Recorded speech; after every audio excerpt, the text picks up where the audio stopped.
Welcome to Extraterrestrial Reality. Today I'm going to talk about a couple of different things. I'm going to talk about an article that basically breaks down the new legislation, proposed legislation, the proposed amendment, the UAP Disclosure Act of 2023 amendment to the 2024 National Defense Authorization Act that was put forward last week by the Senate Majority Leader Chuck Schumer. I went through the entire bill. It's 64 pages long. And yesterday now, Klaus, who is a presence on Twitter, who talks about UFOs all the time, always has good stuff, always very informative. He posted a link to an article that he wrote about this new bill and what it means and how big it really is. It really is a big thing. I mean, this is, like Klaus points out in the article that he wrote, this is probably the most candid the federal government has ever been with regards to extraterrestrials or non-human intelligences. It's an amazing time, and I'm going to get into that. And I also, later on, after I'm done talking about this, I'm going to talk about what appears to be some disinformation attempts now that we're getting close to a possible disclosure. I don't know why this is happening or what it's going to do. I don't know if there are people on the inside who don't want this information out, what they think this is going to do. But we're going to talk about that, including that article that I was talking about in my previous podcast with regard to UAP Max is a new website that talks about UFOs. I mean, there's a possibility that is part of a disinformation campaign, and I'll get into that later as well. But first, I want to talk about this legislation, and I want to go talk about it using the article that was provided by Klaus from his website, tinyklaus.com, which I will provide the link to, so you can check it out for yourself. But he entitles his article, An Unprecedented Act. And we're going to skip through a little bit of the beginning here, and we're going to get right to the meat and potatoes. He says here, the amendment reads as if it were written by someone with deep knowledge of the UFO issue, providing a roadmap explaining the reasoning behind the creation of the Unidentified Anomalous Phenomena Records Review Board and the mandates for each agency in their responsibilities to preserve and transmit all historical records regarding UFOs. Now, yeah, from what he's seeing here, and from what I've read too, I mean, I got to agree, this bill does look like it was written by somebody who knows what's going on the inside, and you would think it was written by somebody who has studied this phenomena. Actually, it's that good. Anyway, continuing here, it says the specifics are very revealing, with one paragraph justifying the legislation as a response to abuses of overclassification, specifically an overbroad interpretation of transclassified foreign nuclear information. The real kicker, however, is that this bill appears to demonstrate congressional acknowledgement that UAP represent a technology originating from a non-human intelligence that has been interacting with our planet. Considering the language was written in consultation with the White House National Security Council, and therefore the UAP Interagency Task Force stood up after the mysterious February UFO shootdowns, this is likely the most candid the federal government has been about the reality of the phenomenon. I totally agree with that. It is, I mean, reading this bill is amazing to think you're actually seeing proposed legislation and that's so candid. You've just never seen anything like this before. Anyway, continuing here, it says the congressional definitions of UAP and non-human intelligence as written in the legislation should satisfy even the most educated on the subject.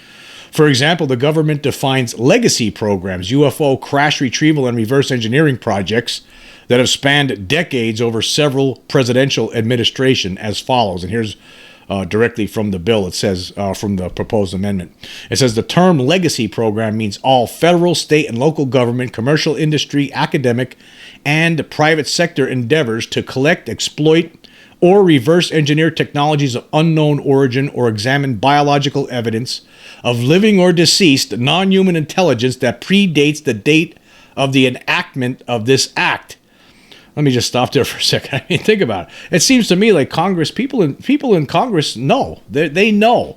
We're dealing with a non-human intelligence and that it's been covered up. That they know, or they wouldn't be writing this stuff. Anyway, continuing here, it says, if that's not enough to demonstrate a knowledgeable understanding of the topic, consider the congressional definition of non-human intelligence. And here's right from the amendment again. It says the term non-human intelligence means any sentient intelligent non-human life form, regardless of nature or ultimate origin, that may be presumed responsible for unidentified anomalous phenomena or of which the federal government has become aware. And then finally, and most relevant to the purpose of this article, the definition of unidentified anomalous phenomena nearly breaches the realm of science fiction. And here again, this is directly from the amendment. It says the term unidentified anomalous phenomena means any object operating or judged capable of operating in outer space, the atmosphere, ocean surfaces, or undersea, lacking prosaic attribution due to performance characteristics and properties not previously known to be achievable based upon commonly accepted physical principles. Before I go on, I just want to say, hey, all the debunkers out there, you should start looking for another job. It's time to start looking for a new job. Anyway, continuing with the language of the bill. And then it goes on to say, unidentified anomalous phenomena are differentiated from both attributed and temporarily non-attributed objects by one or more of the following observables. 1. Instantaneous acceleration absent apparent inertia. 2. Hypersonic velocity absent a thermal signature and sonic shockwave. 3. Transmedium, such as space to ground and air to undersea travel. 4. Positive lift, contrary to known aerodynamic principles. 5. Multispectral signature control. And 6. Physical or invasive biological effects to close observers and the environment. So there you go with that, the observables. The term, they cover it all. They're leaving no stone unturned. The term unidentified anomalous phenomena includes what were previously described as flying discs, flying saucers, unidentified aerial phenomena, unidentified flying objects, or UFOs, and unidentified submerged objects, USOs. And then Klaus writes, in summation, these definitions leave little wiggle room for interpretation by federal agencies in any attempts to mischaracterize or play semantics with their document retention and delivery. Yeah, we've been talking about that. I'm going to stop there for a second. We've been talking about that recently. The concern over the game of semantics that might be being played on us by people within the Pentagon. This should end all of that. Continuing here with Klaus's article. Despite these descriptions by Congress of other worldly craft operated by sentient beings of higher intelligence than our own species, the debate over how effective this legislation will be in terms of fruitful transparency has taken center stage in the UFO community, and understandably so. Senator Schumer's comparison to the release of the JFK assassination record process predictably elicited a knee-jerk reaction of cynicism from the more jaded among those paying attention.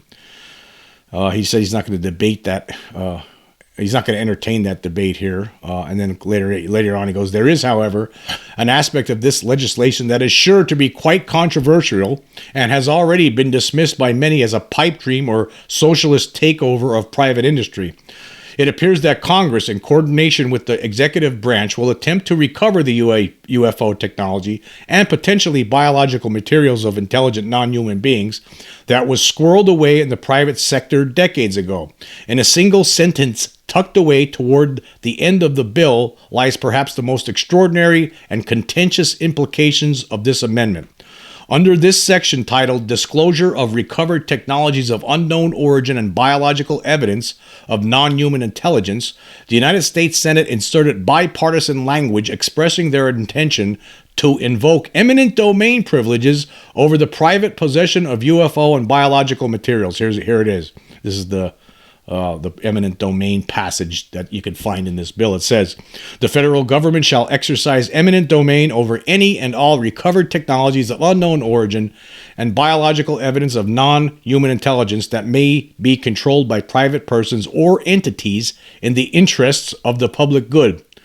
Whether or not that single sentence, this is what Klaus says then, whether or not that single sentence will be elaborated upon or altered in any way remains to be seen, but private corporations and defense contractors will undoubtedly do everything in their power to prevent what they likely view as a massive overreach by the federal government. And I want to stop there for a minute. The defense contractors and private corporations, they're going to view this as a massive overreach by the federal government. Well, let's think about this for a minute. Obviously, it's been the federal government for all these decades who have allowed this in the first place.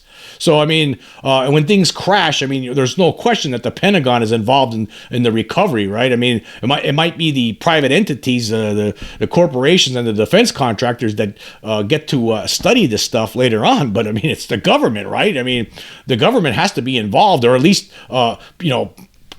act as or serve as a bodyguard during the recovery process, right? For these things, right? I mean, the government has been allowing this. We've been allowing them, right? If something comes from outer space and crashes in the United States, right? It should be the federal government's responsibility. They should be the ones who should be able to handle it. Just because we've been allowing these private corporations and defense contractors for decades to get access to it. Right, that doesn't mean that we can't just take it back from them, right? I mean, I don't know, how could that be overreach by the government? I mean, Klaus was just pointing out that that's how they might look at it, but they shouldn't, because it's not an overreach. I mean, this is for everybody, right? This is for everybody.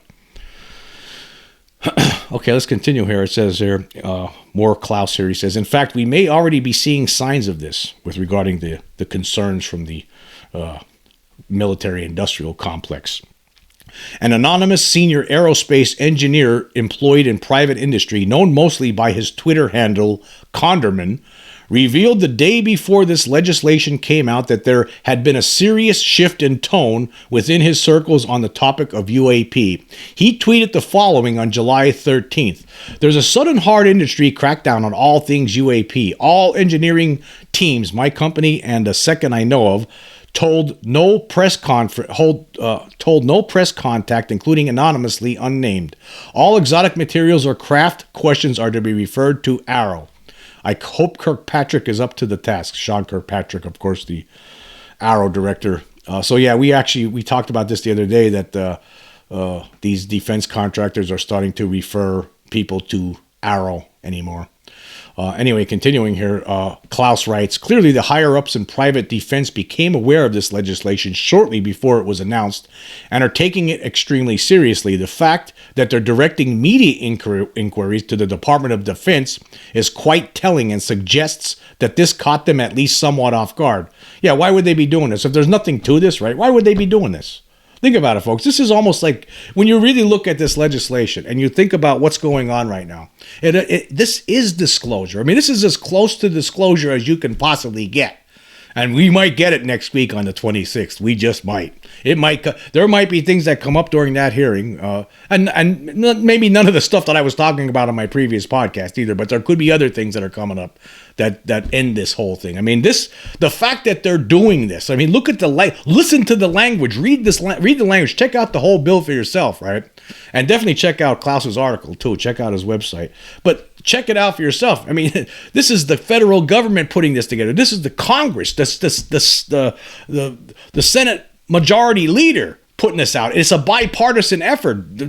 Both sides, they're both on the same side with this one.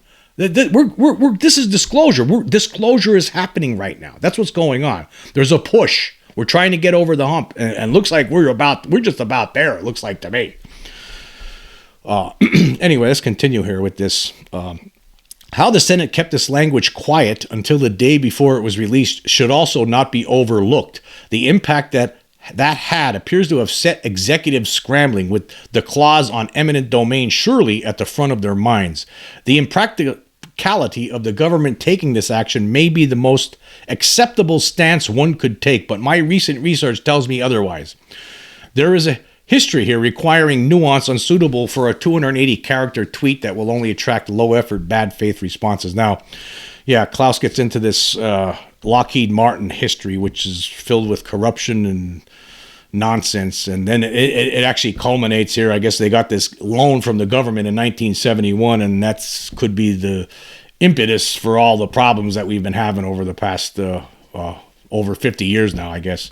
We'll continue with this and we'll talk about it. It says, it is in the context of this current legislation that it becomes necessary to explore the Lockheed Aircraft Corporation's Beneficial Loan Guarantee Act of 1971. Despite its undisputed dominance as the top defense contractor today due to the company's cutting-edge technology and wealth of talent, the Lockheed name is no stranger to controversy. The company was embroiled in scandal throughout the 1960s and 70s after its ties to the CIA and related plethora of foreign bribery allegations. The turmoil fed into other issues within the company, particularly its entry into the private commercial aircraft industry. As domestic flight traffic increased, Lockheed attempted to develop a passenger plane called the L-1011. Unfortunately for Lockheed, issues with their engine developers and Rolls-Royce and the decision of airlines to go with competitors put the company in a hole they could not climb out of themselves.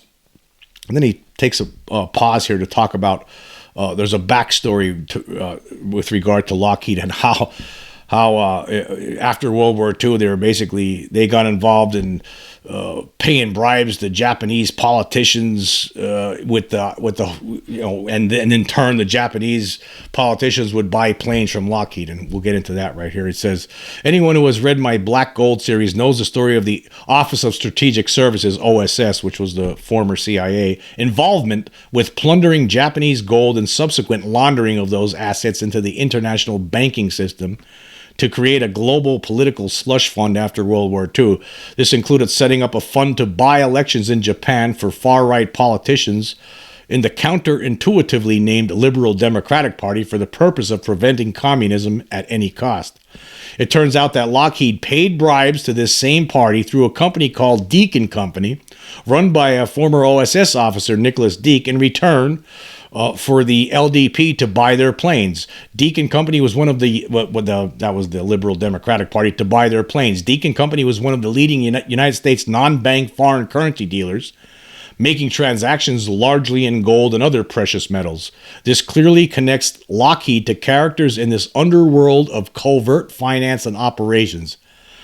It is unknown how long these bribes were being paid and who knew about them, although a 1976 New York Times report stated that the CIA had been aware of Lockheed's improper foreign payments since the 1950s. And then he has a document here, CIA document that was declassified to that effect. And then he goes on, he says here, in addition, according to the New Republic, there are indications Deakin Company laundered illegal contributions into the Richard Nixon's 1972 campaign. Interestingly, it is Nixon who asked Congress to consider a bailout for Lockheed aircraft that eventually led to the 1971 Emergency Loan Guarantee Act, of which Lockheed was the only requester of funds. So this becomes a problem, right? We're going to stop there for a second. This becomes a problem because Lockheed's the only one who gets these funds through this Emergency Loan Guarantee Act of 1971. They get funds that basically bails them out of trouble. And so then you want them, because the government provided the funds, of course, the government then wants them to succeed, right? So maybe they got something else. Maybe one of those other things that Nixon threw in the pot there was, hey, we'll send over the all the recovered extraterrestrial tech, and you could be the ones working on that in secret. Anyway, he talks about that here. Anyway, it says here, the name Lockheed today is an emblem of the American military's might, but for decades they languished in accusation after accusation of impropriety and corruption. Congress then bailed them out, all the while still dealing with executives of the company doing everything they could to hide financial transactions from the Government Accountability Office. According to a thesis on the Lockheed Loan Guarantee written by Navy Lieutenant Thomas Paul Stanton, there were several concerns with passing the legislation to bail out the struggling aircraft company. And this is what the Lieutenant Stanton had written. What would prevent the government from giving Lockheed preferential treatment in contracts if the guarantee went through? Would it not be in the government's self-interest to see that Lockheed gets some sweetheart contracts while the guarantee is in effect? Wouldn't the government have to ease up on its contract administration policies? Should Lockheed government contracts get in trouble? Okay, and then back to Klaus. He says, preferential treatment here is a very valid concern. The government, including Congress, who voted for this bailout and would have political capital on the line, had every incentive for Lockheed to succeed. considering a corrupt actor like Nixon initiated the process of this loan guarantee, and what we now know about the lengths he would go to cover up crimes, would it be that surprising if he directed the CIA or another agency to provide Lockheed with additional benefits that would allow them to pay off the loan? And then we talk about Jacques Vallée's Volume 5, Forbidden Science, right? We've been talking about this a lot. Richard Dolan's talked about it on his podcast too. And in fact, Klaus says Jacques Vallée said certain UFO materials were moved into private industry under Nixon around this time period, around 1971. And here was from Vallée's book, Volume 5, Forbidden Science, Volume 5. My friends believe the hardware reverse engineering project in question is not a simple special access program, but belongs to a special subset of the unacknowledged /carve-out/wave programs. In other words, there is no way to know the code word and the budgets hidden inside other special access program budgets stacked like Russian dolls. And it goes on, it says, confused, I went over some of the chronology again. Evidently, the program was inside the government at some point. Under Nixon, it got transferred to a private contractor in order to secure it. As in the remote viewing program at SRI, Stanford Research Institute, the parts that the managers wanted to be kept secret were handled as proprietary and not subject to the Freedom of Information Act. Classified papers are subject to review and reclassification, while proprietary data can be kept secret forever. Now, I'm just going to stop there. Again, this is why no number of Freedom of Information Act requests is going to get the information that a lot of us have been wanting all these years. I mean, John Greenwald from the Black Vault could file them all day long, right, till he's 100 years old with a long white beard, and it's not going to matter because all of it's proprietary if things stay the way they are right now. But this new bill will pry that stuff away, should be able to pry that stuff away from these companies like Lockheed Martin. Okay, now back to what Klaus says here. It says, though they may be the poster child for military technological innovation today, Lockheed's messy history with the CIA and obfuscating its finances from Congress over decades could come back to haunt them with the recent UFO legislation. If their previous dealings start to be uncovered in lawsuits through discovery, it could lead to nothing short of a public relations disaster. And see, Klaus is really paying great attention. I mean, look, he's figured this stuff out. He's come to certain conclusions. He's been keeping a close eye on this stuff for a long time, and it shows. He says, perhaps this is why there are rumblings of certain defense companies trying to divest themselves of these UFO crash materials before they are forced to address the issue. We've heard about this recently. I'm stopping right there for a second. We've heard about this recently that, I mean, it sounds crazy, but it sounded like some defense contractors are saying that they have stuff and they just want to get rid of it now because they don't want to have to be they just want to get rid of it now, so they don't want to be investigated. They don't want any of that. They don't want any part of it. Anyway, here, Klaus finishes up here. He says, either way, this is going to get pretty interesting, and I believe those interested in the current UFO disclosure push should be confident in the leverage possessed by Congress and their potential allies in the executive branch in this bipartisan attempt to get the truth on this decades-old mystery. Well, yes, exactly. Totally awesome. Great article, Klaus. I'll leave the link for this so you can check it out and check out his other articles on here. This is great stuff. I mean, this is fantastic stuff. That's a great insight. Again, it makes sense, doesn't it? A lot of things that are happening right now. But again, I guess the other part about this is though, I mean, they're talking about aliens, basically. They're talking about extraterrestrials, non-human intelligences. It's like as if they know Congress has been shown enough, apparently, that they're ready to move forward on this.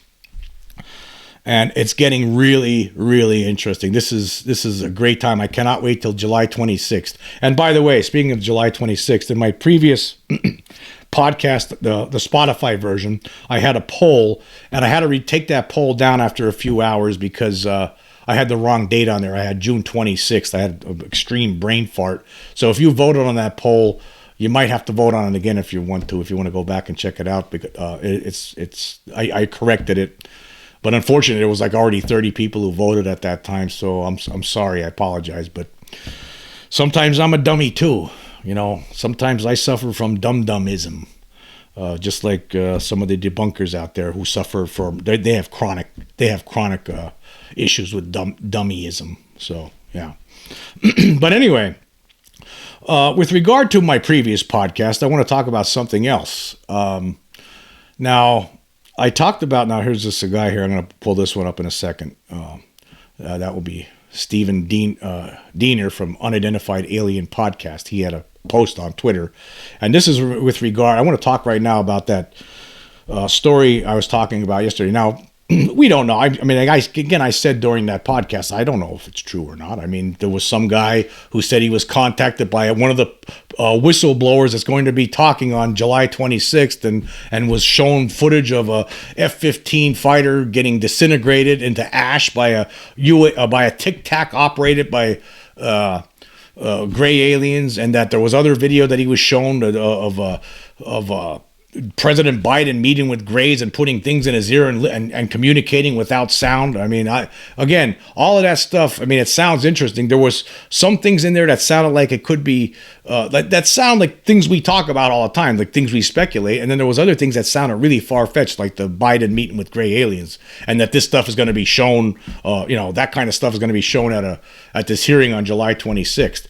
Now, I was talking to some of my associates after that, I published that, and they think that this is could possibly be a disinformation part of a disinformation campaign.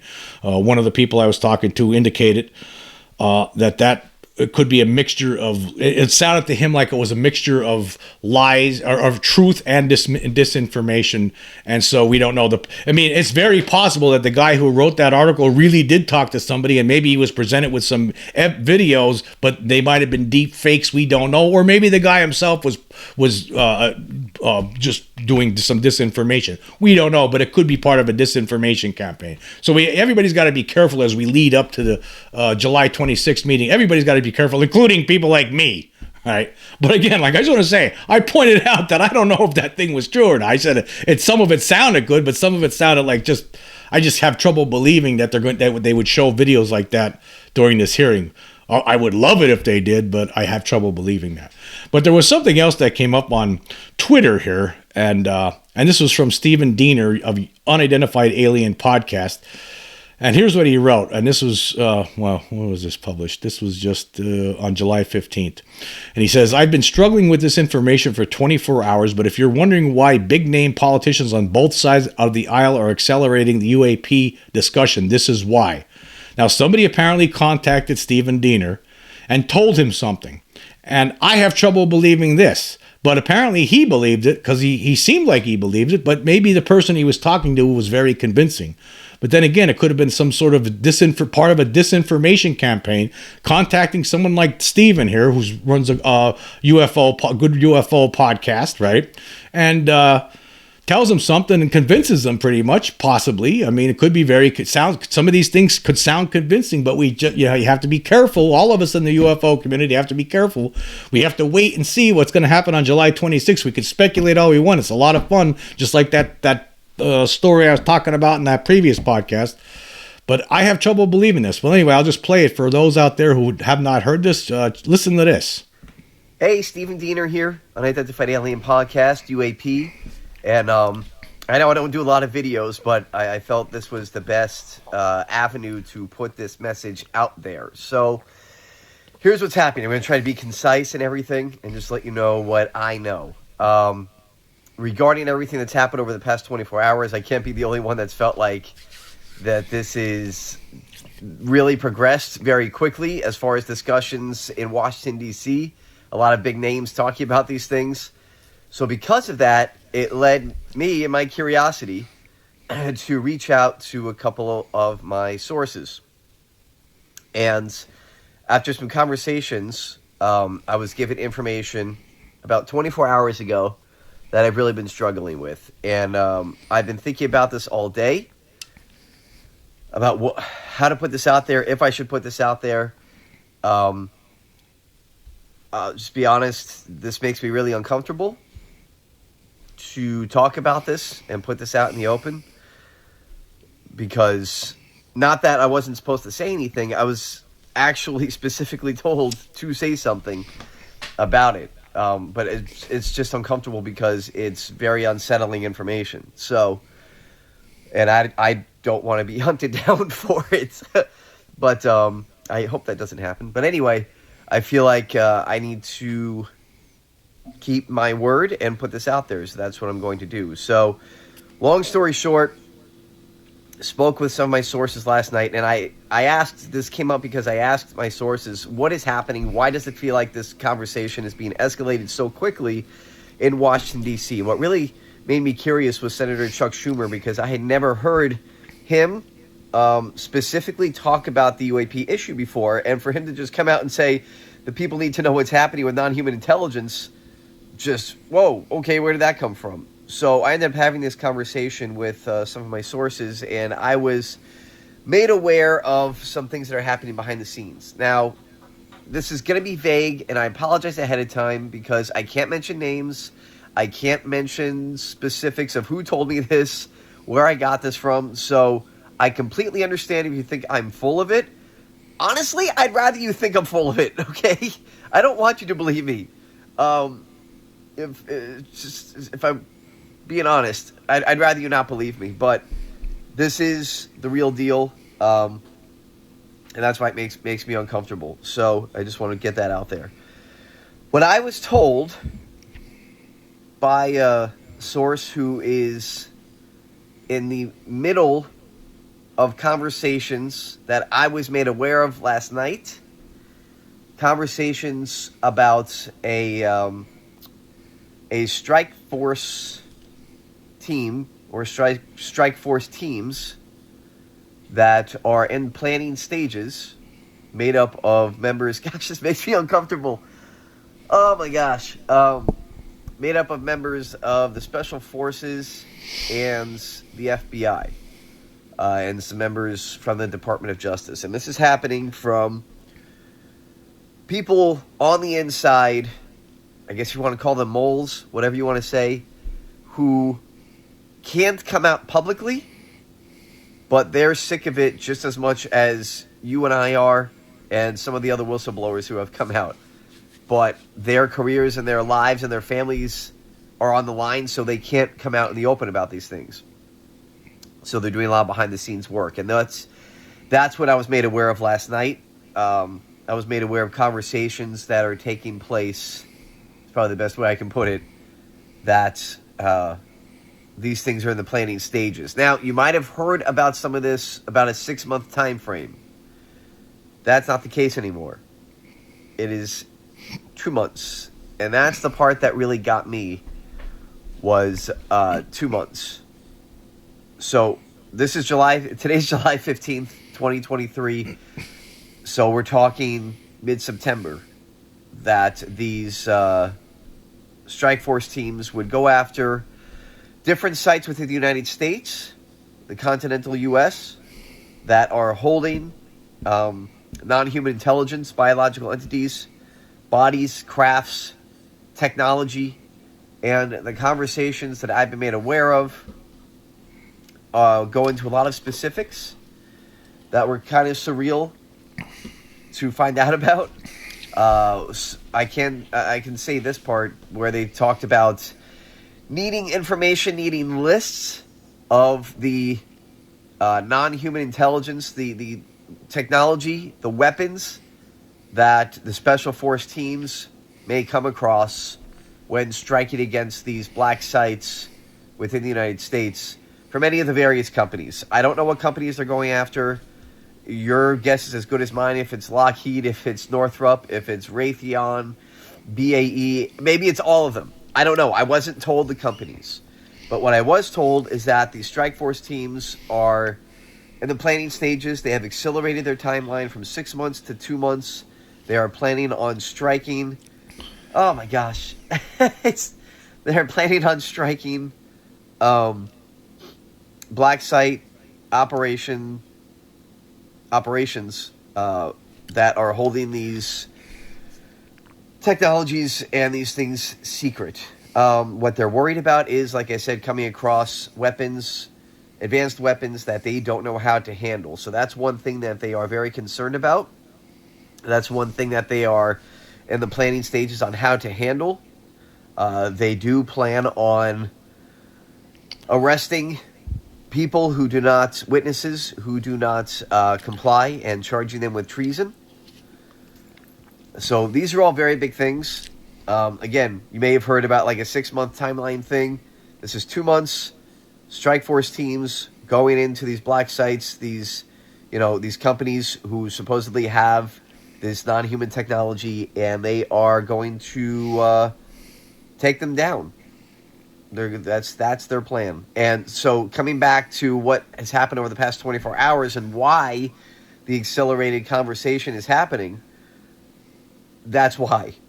Because at the end of the conversations that I was made aware of, the last note in the conversations were they had made the Senate, the House, and White House personnel aware that this is going to happen. So take this for what it's worth. It makes a lot of sense to me. Supposedly, they were made aware of this on July 13th. The House, the Senate, and White House personnel were made aware of this plan on July 13th. And then on July 14th, yesterday, all of a sudden, Chuck Schumer is saying these things. Today, July 15th, the July 26th date for the congressional UAP hearing comes out. So that's all I'm saying. I was curious as to why the conversation had accelerated. I asked my sources, and they told me. These are the conversations that are happening behind the scenes. These plans are in place. If things are not done, if this stuff is not put out in the open, these strike force teams will go. People might die, and people might get arrested for treason, and you won't hear about it on the news. I'm being honest. You're not going to hear about any of this on the news, which is why I was told to give out this information. I really apologize for the long video. I was trying to find a way to do this in like 3 minutes, but it's just impossible. But that's the gist of it. 2 months, not 6 months. Strike force teams getting ready to go and do this if things are not done in a proper manner. So one way or the other, it's going down. And I wish everyone luck. And I hope nothing happens from me posting this. But I will talk to you again soon on UAP, Unidentified Alien Podcast. Stephen Diener right here. I will talk to you soon. All right. So there you go. So he's talking about, he was told by somebody that they're going to have strike force teams go into defense contractors who have this stuff if they don't give it up, and the media is not going to publish anything about it. They're not going to report on it. I have trouble believing that. I just have trouble believing that. I think he could have been fooled. Just like, I have trouble believing the story from podcast that I talked about yesterday. I have trouble believing that story from UAP Max. This could all be part of some disinformation campaign. To what end, I do not know. I don't know why somebody would want to throw out this kind of different disinformation. Maybe there are some opportunists out there that are preying on certain people, like maybe the reporter, the UAP Max channel, and maybe Stephen Diener here. He's contacted by somebody. It sounds really credible, and he's told a lot of stuff, and he's told that hey, you got to get this out there. Well, how come that person who's doing this reporting is not getting it out there, So they'll use other people as puppets. Could happen to anybody. Could happen to me. I mean, recently I've talked about different things. I've talked about, I was contacted by somebody who said that the Air Force has a alien implant removal program. But I pointed out that even if this person was lying, it sounds like it would make sense, you just never know. You hear stories sometimes. Some of them could be true. Some of them could be false. You always have to point that out. This person here seems like he's taking it very seriously. I don't know if I would take this very seriously. I just can't see this happening. It sounds too fantastic to me. So you got to be aware. I don't know what's going on or why anybody would be interested in doing all this disinformation right now. It could be multiple reasons. There could be... you go to check out UFO Reddit. I mean, I think that thing is loaded with disinformation people, and the rest of them are just a bunch of sheep for the most part. Bah. And that's what it looks like to me on UFO Reddit. If you go and read what these people are saying and how they talk, it seems like it's like a certain mentality, and they all follow the same marching orders on there. And if you go against the grain, right, you're going to get downvoted into oblivion. So I don't even bother with places like that. But yeah, I don't know. I just say that be careful, or I guess leading up to this, we all got to be careful. Including myself, because I'm talking about this all the time. We don't know what's real sometimes, but I can tell you one thing that surely is real. One thing that surely is real is what we just talked about, that legislation, that proposed amendment to the National Defense Authorization Act, right? That's real, right? That's the real deal, and it's a bipartisan deal too. And another thing that's real is on July 26th, there's going to be a hearing in the House Oversight Committee, and there's going to be some people talking, whistleblowers. And one more little thing I want to mention. With regard to that, here was something from Mike Colangelo on. He pointed out today. I mean, it's hard to keep up. I mean, there's so much stuff happening right now. It's really difficult to keep up with all of it. I can tell you right now. If you're someone who follows UFOs and the cover up and the efforts to bring about disclosure, you know that there's just it's too much to handle. There's so much out there right now. But anyway, here's something I wanted to point out. Mike Colangelo pointed out that Ross Coulthart has been told, this was an episode of Need to Know with Ross Coulthart and Bryce Zabel. I didn't get to watch that episode yet, but I wanted to point out this information. Mike Colangelo on Twitter, he's someone who's always talking about UFOs, always has good stuff. He wrote, David Grush plus 3 witnesses on July 26th, UAP hearing, and perhaps more information about the murders, about the people who were killed because of their knowledge of what the truth is.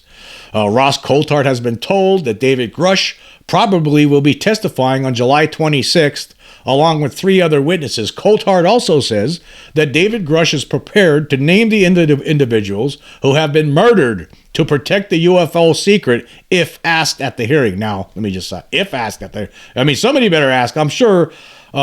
I can't imagine Tim Burchett right now not asking that question. Tim Burchett, at least if nobody else asked that question, I can assure you that Tim Burchett is going to ask that question at this point. I'm sure that Tim Burchett has seen this podcast and is aware that there were people potentially killed over this. And I'm sure he's going to ask that question, among many other questions. But it's going to be really interesting. We can't wait to see all the witnesses. There's been rumbling that Lou Elizondo might be one of them. That would be very interesting. And guess what? The great thing about it is they're all going to be under oath. They're going to be under oath. Oh, man, again, if I was a debunker, man, I'd be looking in the classifieds right now. Go get a newspaper. Go get a newspaper. Pick up them classified. It's coming to an end, dude. It's coming to an end. Or you could just jump on this bandwagon because, hey, there's going to be a lot to talk about once we get by disclosure. Okay, you could do that. There's always that. But anyway, I want to thank everyone for joining me today. It's been a lot of fun. Until next time.